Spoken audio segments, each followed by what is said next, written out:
যুবকেরা তরুণেরা হযরত ইব্রাহিম আলাইহিস সালাম আব্বা জান হুকুম পাওয়ার সাথে সাথে কেন কি ব্যাপার আল্লাহ ওখানে পানি নাই ওখানে গাছপালা নাই ওখানে ঘর নাই ওখানে কোনো মানুষের বসতি নাই আল্লাহ পাক গরম এলাকা ওখানে আমার এই ছোট বাচ্চা আর স্ত্রীটাকে আমি কি করে রেখে এসি এমন কোন প্রশ্ন ইব্রাহিম নবী করেনি আল্লাহ পাক হুকুম করেছে ইব্রাহিম নবী সঙ্গে সঙ্গে হুকুমের তামিলের জন্য রওনা দিয়েছে স্ত্রী বাচ্চাকে সাথে করে নিয়ে মক্কায় চলে গেল ইরাকে বাবন শহরে হুজুরের ঘর ছিল ওখান থেকে রওনা দিয়ে মক্কা জমিনে চলে গেল এই যুবকেরা আপনারা মায়েরা আল্লাহ সব থেকে আগে আমাদের কাছে স্বামী স্ত্রীকে নিয়ে বাচ্চাকে নিয়ে ওই জায়গায় যখন রওনা দিয়ে ওই জায়গায় বসিয়ে দিয়ে ইব্রাহিম নবী যখন চলে আসতে লেগেছে কিছু খাবার পানি রয়েছে সাথে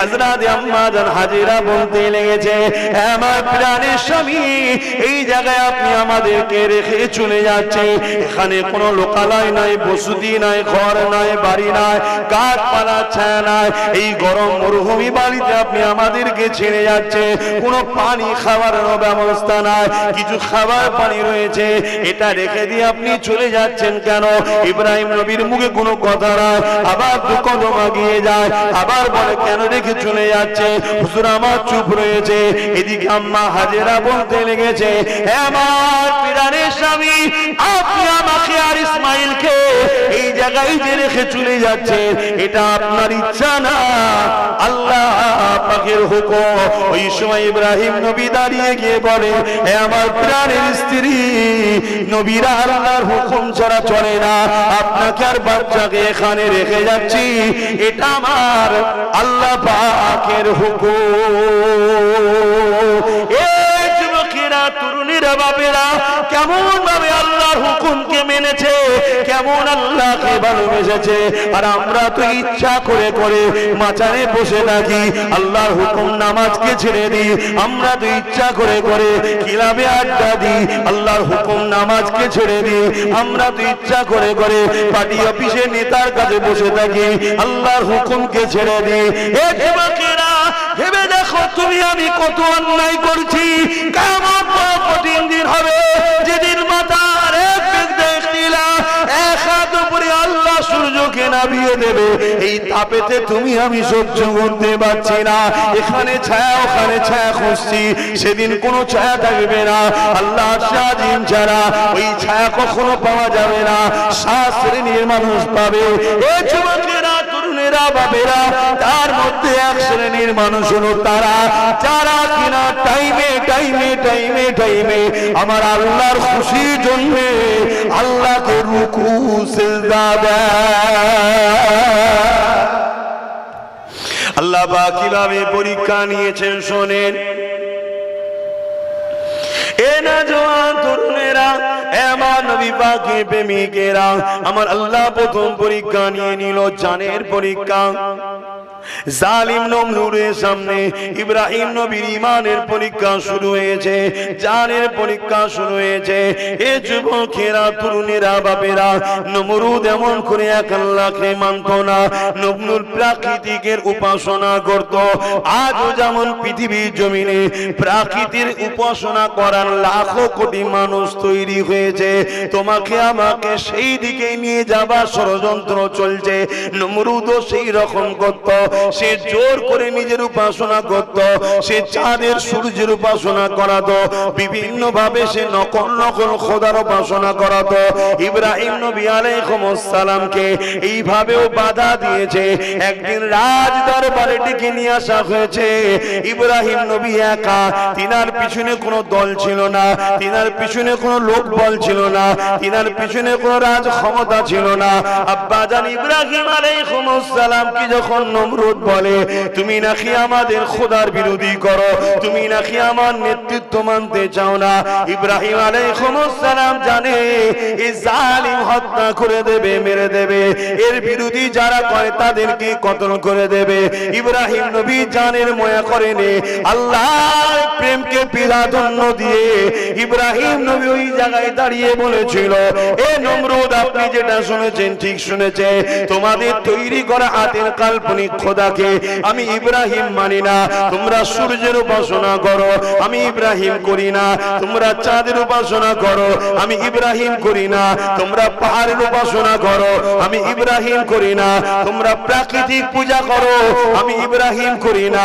আমি ইব্রাহিম একমাত্র তিনার পূজা করি, তিনার উপাসনা করি, যিনি পাহাড় পর্বত চাঁদ সূর্য তোমাকে এবং আমাকে তামাম কায়নাতের একমাত্র মালিক, তিনি হলেন আল্লাহ। সেই আল্লাহর উপাসনা করি। আরো জোরে বলুন সুবহান। শুরু হচ্ছে দেখো, এই কথাটা বলার জন্য ইব্রাহিম নবী জানে আমার জান চলে যাবে। আজকে যে আমাদেরকে কখনো এরকম সম্মুখীন হতে হয়, আমরা জানের ময়ায় হক কথা বলতে পারছি না। পাচ্ছি কি? সামান্য যদি বলে দেওয়া হয় এই হকপন্থীদের সঙ্গে থাকলে দোকান বন্ধ করে দেবো, দোকান খোলার ধান্দায় হক ছেড়ে দিচ্ছি। এই হকপন্থীদের সঙ্গে থাকলে তোর টোটো রাস্তায় তুলতে দেবো না, অমনি ব্যাগ হক দল ছেড়ে দিচ্ছে। আছে না? না। তাহলে জানের পরীক্ষা শুরু হয়েছে। ইব্রাহিম আলাইহিস সালাম বলতে লেগেছে, এ নমরুদ, আমি সেই আল্লাহকে মানি যে মৃত্যুকে জীবিত করে এবং জীবিত মানুষের মৃত্যু দেয়। এ নওজোয়ান তরুণেরা, নমরুদ এই কথা শোনার পরে আসতে লেগেছে আর বলতে লেগেছে, ইব্রাহিম রে, এটা তো আমিও করতে পারি, এটা তো আমিও করে থাকি।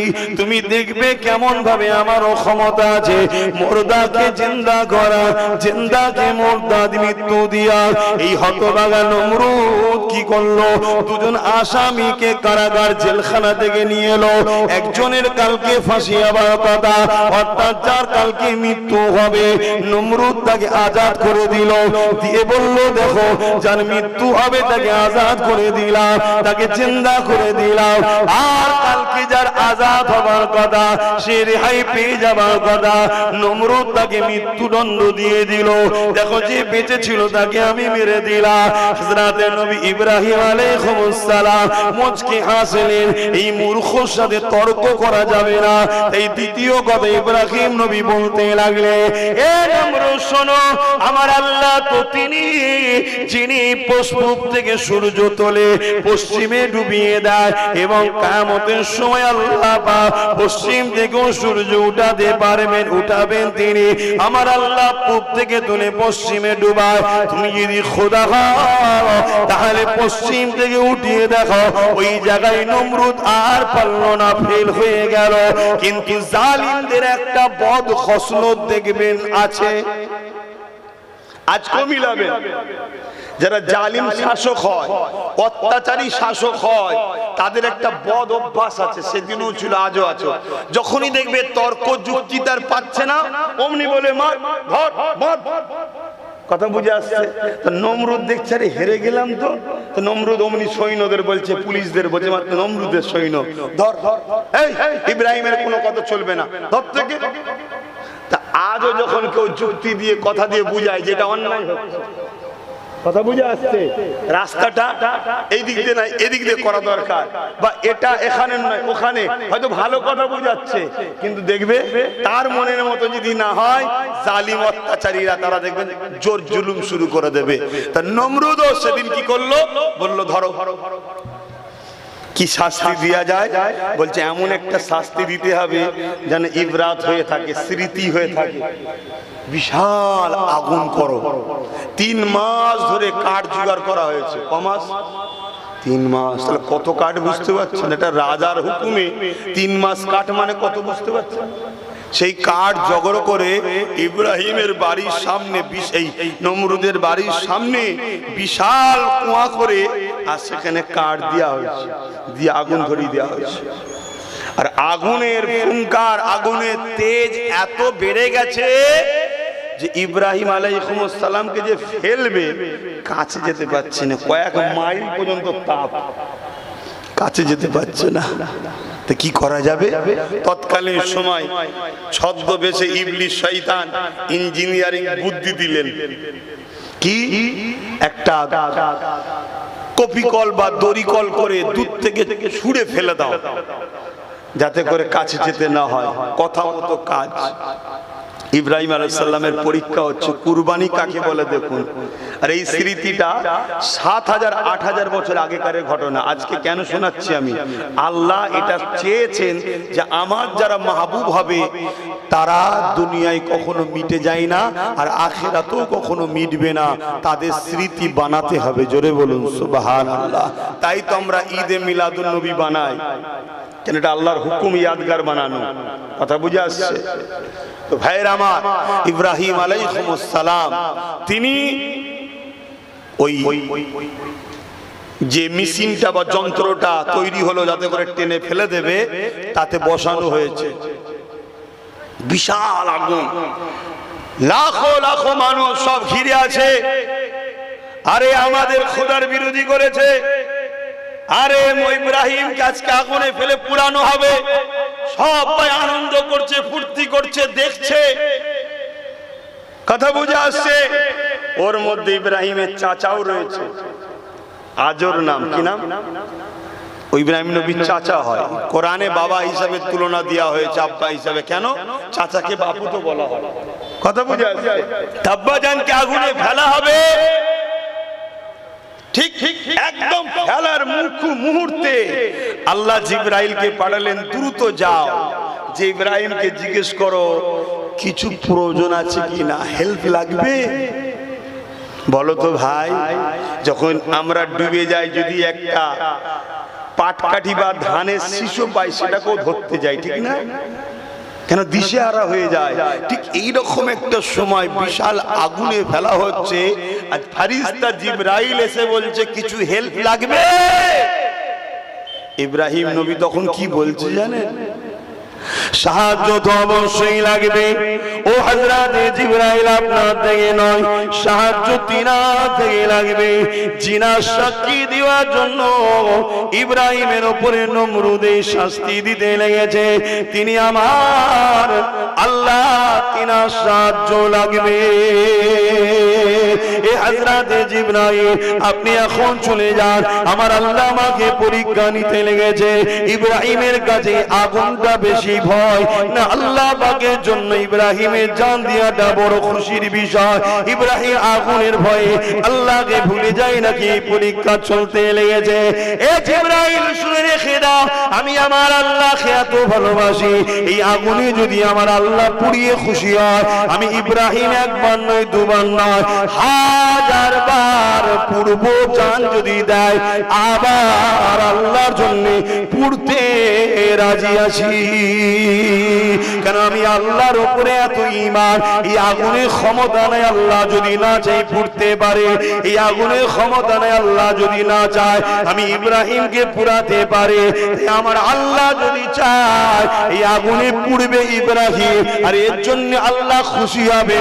আমি এমন একটা ইব্রাহিম, আমার মালিক আল্লাহর খুশির জন্য একবার নয় দুবার নয়, 1000 বার পুড়তে রাজি আছি।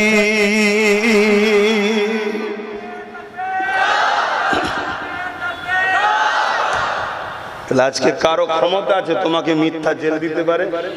বলো, আল্লাহর বিনা হুকুম ছাড়া। তা আমার আল্লাহ যদি তোমায় পরীক্ষা করে কিছুদিন জেল খাটাতে চায় মিথ্যা কেসে, তোমার একটু পরীক্ষা করে তোমার ঘরটা কোনো জালিমকে দিয়ে ভাঙিয়ে দেখতে চায় যে বান্দা আমায় ছেড়ে দেয় না, অন্যায়ের দিকে চলে যায়, তুমি মন খারাপ করো কেন? হ্যাঁ, আমি আব্বাস সিদ্দিকী, আমাকেও তো আল্লাহ পরীক্ষা নেয়।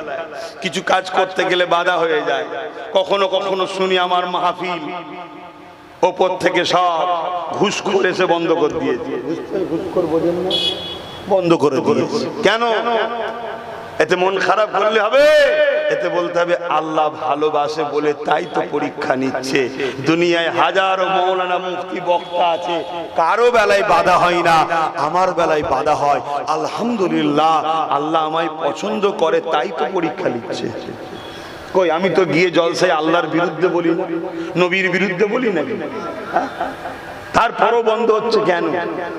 কথা মাথায় ঢুকছে না? ঢোকে না? তাহলে তোমার হাজারো গ্রামে ছেলে আছে, সুদ খায়, মদ খায়, মারপিট করে, গরিবকে লোটে, চুরি করে, ডাকাতি করে, জুলুম করে, মস্তানি করে।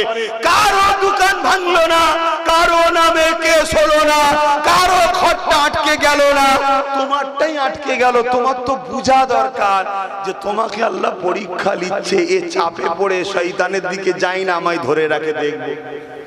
তা তোমাকে তো সবর করতে হবে। কি গো, আমার অসুবিধা হচ্ছে না?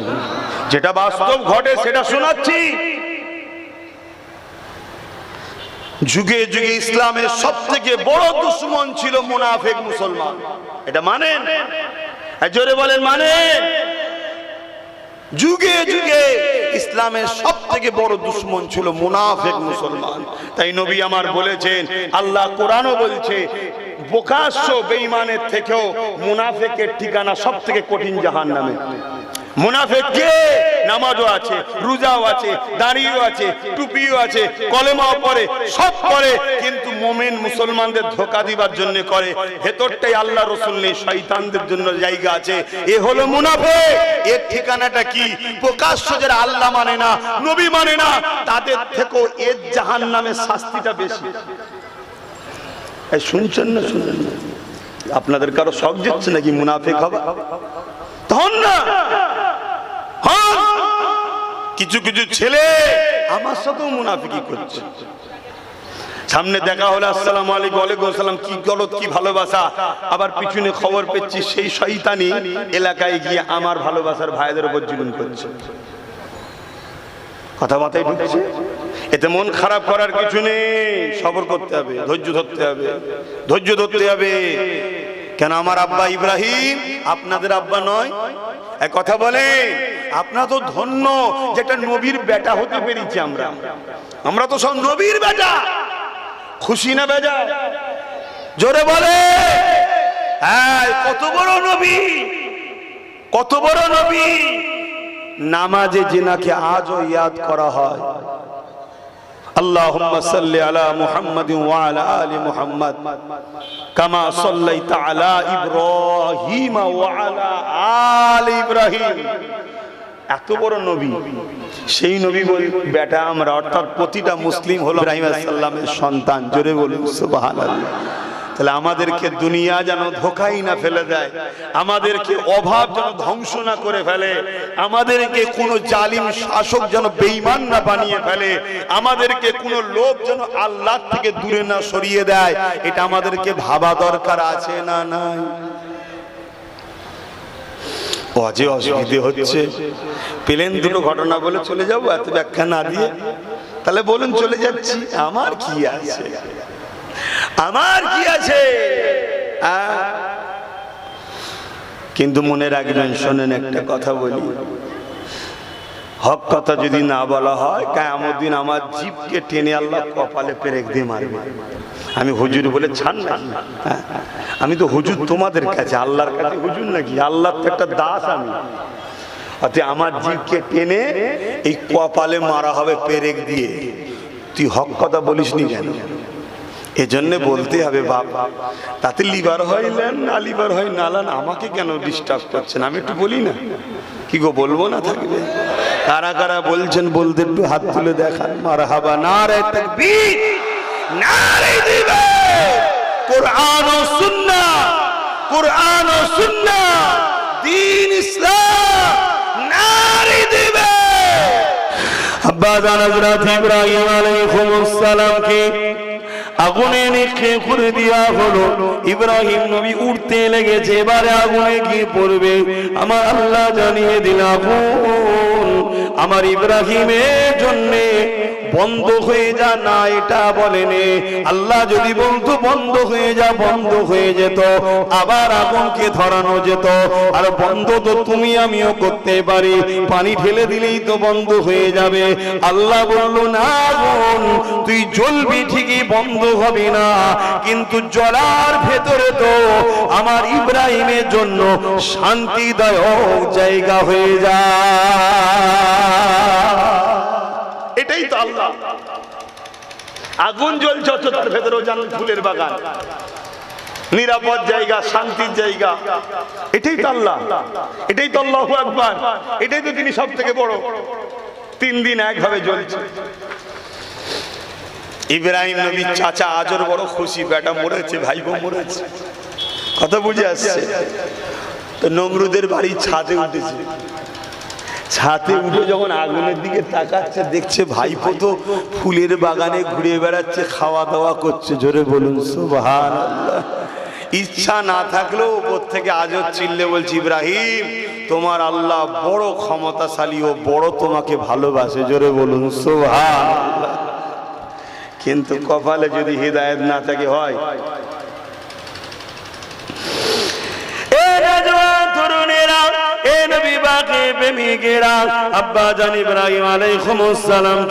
এইভাবে আল্লাহ বা প্রথমে জানের পরীক্ষা নিল, আল্লাহর প্রেমেতে দুনিয়াকে প্রমাণ করে দিল।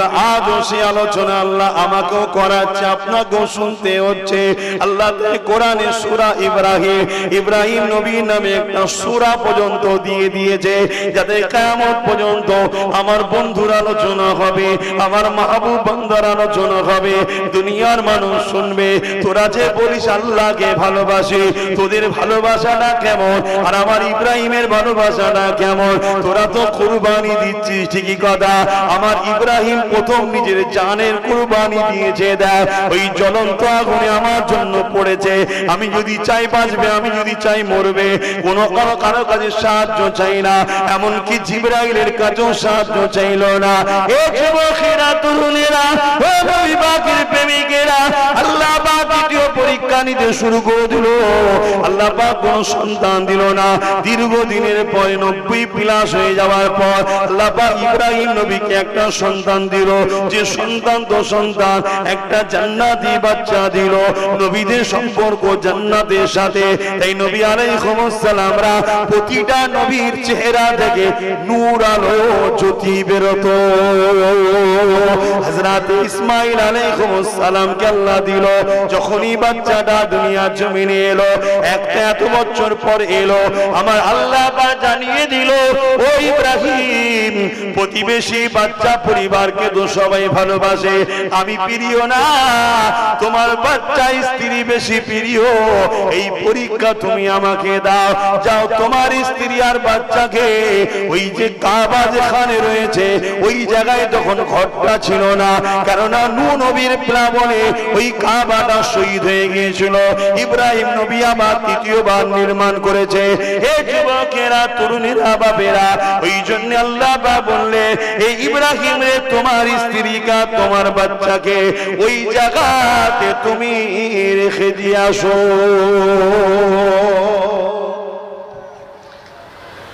যদি বলা হয় মায়ের বাড়ি বাপের বাড়ি রেখে আসো, তাই আমরা রেখে আসতে চাই না। কি করছি নাকি?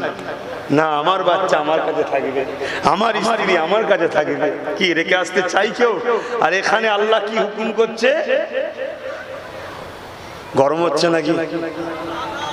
একটু বলবেন, কষ্ট হলে বলবেন, আমি দোয়া করে দেবো। কেন আপনাদের এলাকায় আবার প্রচুর গরম, কথা বুঝে আসছে। আমি তো 7টায় জন্য টাইম দিয়েছিলাম, কিন্তু ছেলে বললো 8টায় ওঠে। কথা বলে এই ঠান্ডা গরম হচ্ছে, আমারও কষ্ট হয়ে যাচ্ছে। কিন্তু দুনিয়া তো কষ্ট করারই জায়গা, তাই তো নাকি? দুনিয়া শান্তির জায়গা নাকি? না, মোমেনদের জন্য দুনিয়া জেলখানা, কষ্টের জায়গা। তো আমি যে কথা বলছিলাম, আব্বা ইব্রাহিম আলাইহিস সালাম, একটু বলি নাকি? সবই আপনারা জানেন, কিন্তু আল্লাহ তো চাইছে বারবার আমার বন্ধুর আলোচনা হোক। আমাদের দরকার তো নেকি, আমাদের দরকার তো আল্লাহকে খুশি করা। যে আলোচনায় নেকি হয়, যে আলোচনায় আল্লাহ খুশি হয়, একবার কেন, 1,00,000 বার কেন, কোটি বার বলতে অসুবিধা আছে? খুব ভালো করে বোঝে আল্লাহ পাক পরিবারের প্রেম, আবার নিজের সন্তানের প্রেম পরীক্ষা নিচ্ছে।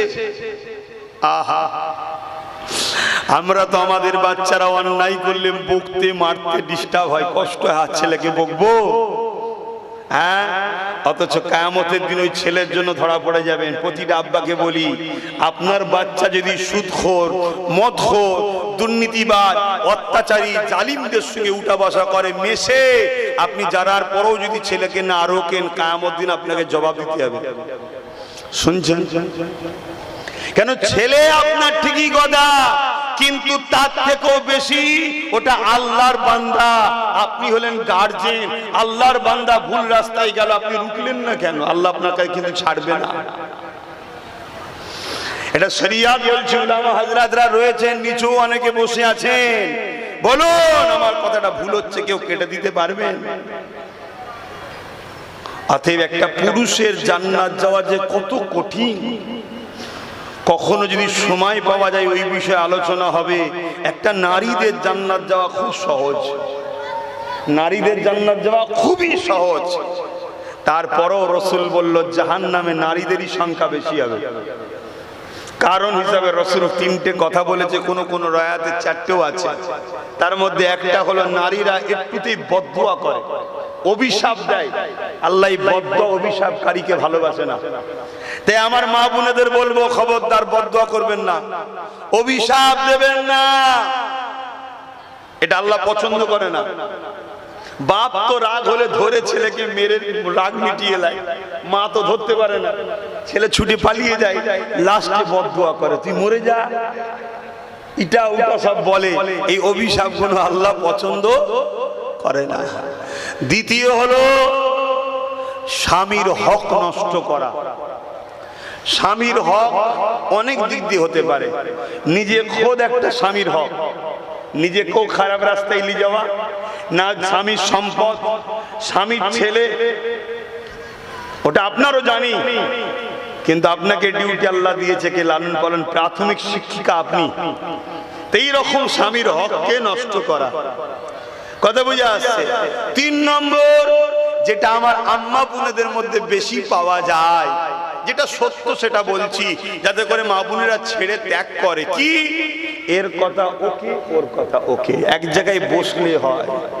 ও চাচি, ও বুবু, ও ফুপু, ও খালা, এই হয়েছে জানো, ও এই করেছে জানো, এই পরচর্চায় থাকা, এটা আল্লাহ পছন্দ। এক জায়গায় বসে নবীদের আলোচনা করেন, এক জায়গায় বসে সাহাবাদের আলোচনা করেন, ওলিয়া আউলিয়াদের আলোচনা করেন, নিজে কত নামাজ কোরআন তেলাওয়াত করেন, কিভাবে দোয়া দরুদ পড়েন, এই নিয়ে আলোচনা করেন না, পরে সমালোচনা করেন কেন? মা বোনেরা আশা করছি করেন আপনার এলাকায়। তারপরও এই 3টে কারণের জন্য নারীরা জাহান্নামের সংখ্যা বেশি হবে। আর পুরুষ জান্নাত যাওয়া সবথেকে বড় কঠিন, পুরুষের জান্নাত যাওয়া সব থেকে বড় কঠিন। কারণ একটা পুরুষ জান্নাত যখন যাবে, আল্লাহ তাকে ডাকবে, এদিকে আসো, বলো হিসাব দাও। হিসাব দিচ্ছে, নিজের নামাজ রোজা হজ যাকাত দান খায়রাত ঈমান আমল সব ঠিক আছে, আল্লাহ আমি যাই। আল্লাহ বলবে না, তোমার স্ত্রীর হিসাবটা দাও। আল্লাহ ওটা ওর কাছ থেকে নেন না, না তোমার তুমি ওর গার্জেন ছিলে, সে পর্দা করতো,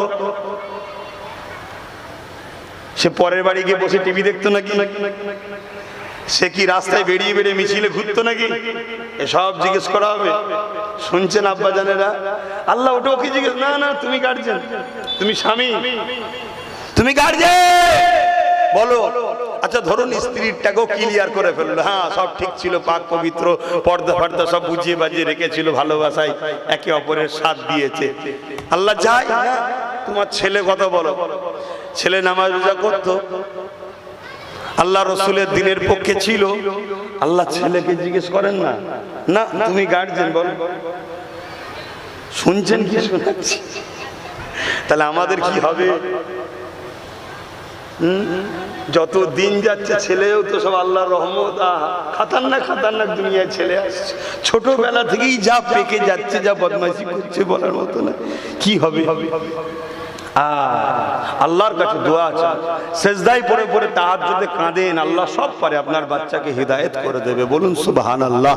তো যা বিষয় আলোচনা নয়, আজকে যে বিষয়টা আব্বা ইব্রাহিম আলাইহিস সালামকে আব্বা আল্লাহ হুকুম করে দিলেন, এই ইব্রাহিম তোমার স্ত্রী আর তোমার বাচ্চাকে ওই মরুভূমি যেখানে কাবা রয়েছে ওই মক্কাতে রেখে আসো।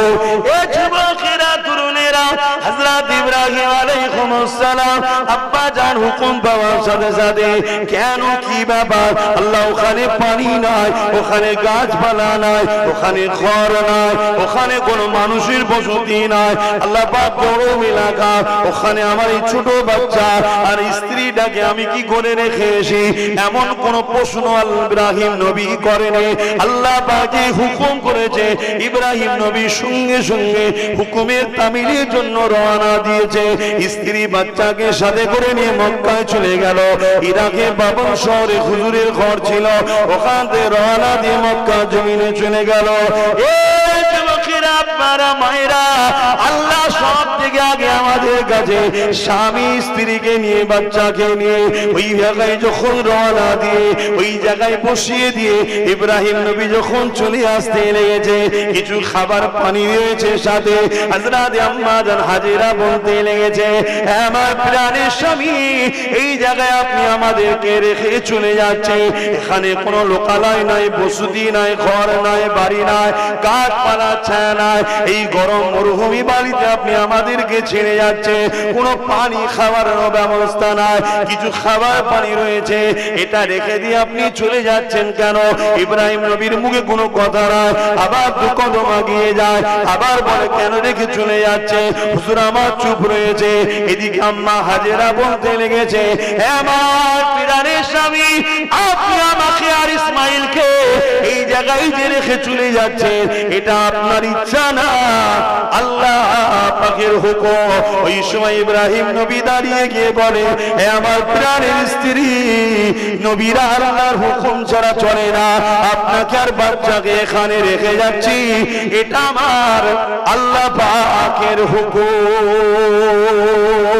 এই যুবকেরা, তরুণীরা, বাবেরা কেমন ভাবে আল্লাহর হুকুমকে মেনেছে, কেমন আল্লাহকে ভালোবেসেছে, আর আমরা তো ইচ্ছা করে করে মাচানে বসে থাকি, আল্লাহর হুকুম নামাজকে ছেড়ে দিই, আমরা তো ইচ্ছা করে করে ক্লাবে আড্ডা দিই, আল্লাহর হুকুম নামাজকে ছেড়ে দিই, আমরা তো ইচ্ছা করে করে পার্টি অফিসে নেতার কাছে বসে থাকি, আল্লাহর হুকুমকে ছেড়ে দিই। এ যুবকেরা, ভেবে দেখো তুমি আমি কত অন্যায় করছি। কেমন কঠিন দিন হবে যেদিন মাথার এক হাত উপরে আল্লাহ সূর্যকে নামিয়ে দেবে, এই তাপেতে তুমি আমি সহ্য করতে পারছি না, এখানে ছায়া ওখানে ছায়া খুঁজছি, সেদিন কোনো ছায়া থাকবে না, আল্লাহ শাহজিম ছাড়া ওই ছায়া কখনো পাওয়া যাবে না, 7 শ্রেণীর মানুষ পাবে। এ যুবকেরা, তরুণেরা, বাবেরা, তার মধ্যে 1 শ্রেণীর মানুষ হলো তারা যারা কিনা টাইমে টাইমে টাইমে টাইমে আমার আল্লাহর খুশির জন্য আল্লাহকে রুকু সিজদা দেয়।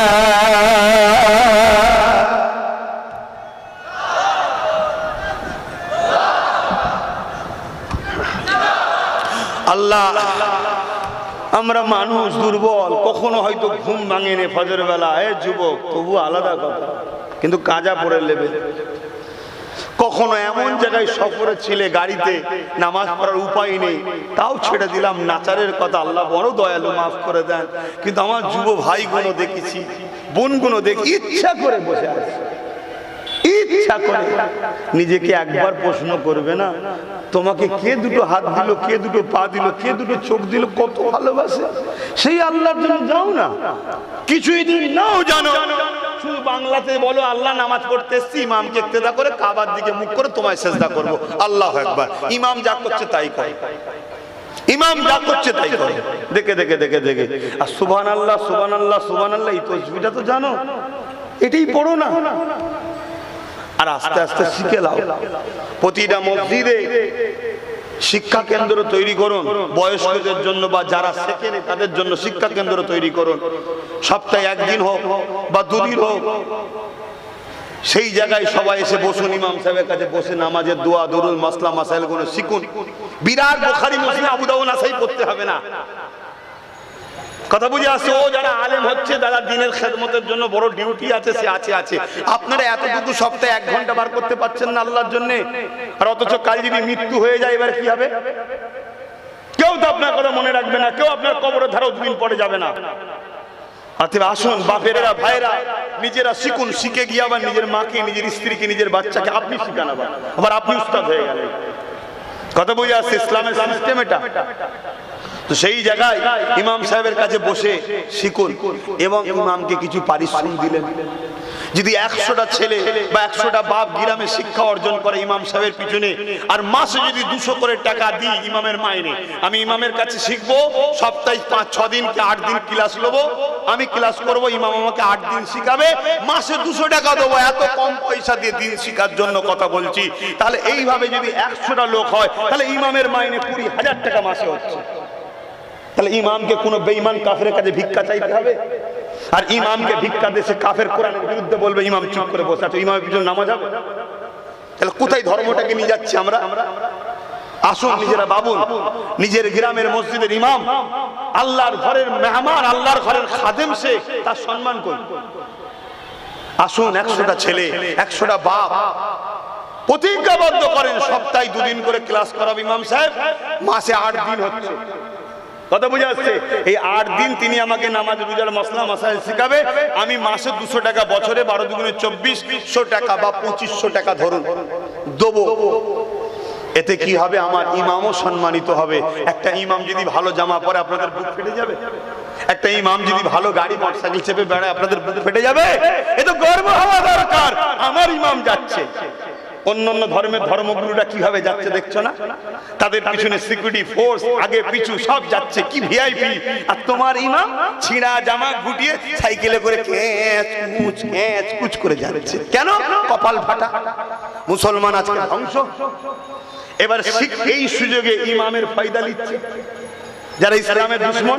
ইমামকে বলছে তোকে কিছু টাকা দেবো, তুই শুধু আমার বিরুদ্ধে বলবি না, গ্রামকে আমার দিকে রাখবি। ইমাম ভাবছে আমি কি করবো, আমার তো পেটের জ্বালা আছে, না চারে চলে যাচ্ছে। এর জন্য ইমামও যেমন দোষী, আমরা দোষী নয়। কি গো, আমার কথাটা কষ্ট পেয়েছেন নাকি? বলুন। বলবো না তাহলে কেন? আপনারা জলসা বন্ধ করে দিলে আমি বা খাবো কি করে? তখন কালকে আমাকে আবার সাইকেলে ঘুরতে হবে ক্যাচ কুচ করে। এটা ভাবছেন নাকি? তকদিরে যদি খোদা জুতো লিখে রাখে, তকদিরে যদি খোদা যদি জুতো লিখে রাখে, সে আমেরিকার প্রেসিডেন্টও যখন বক্তব্য হয় জুতো তার গালে পড়ে। দেখেছেন না? দেখেন। আর তকদিরে যদি খোদা সম্মান লিখে রাখে, ওমর ফারুক মরুভূমির বালিতে শুয়ে আছে, হুজুরকে মারার জন্য যে এসেছে তরোয়াল তুলেছে। বাবা, রাসূলুল্লাহর ব্যাপারটা তো অনেক বড়, নবীর সঙ্গে কারো তো তুলনা হয় না।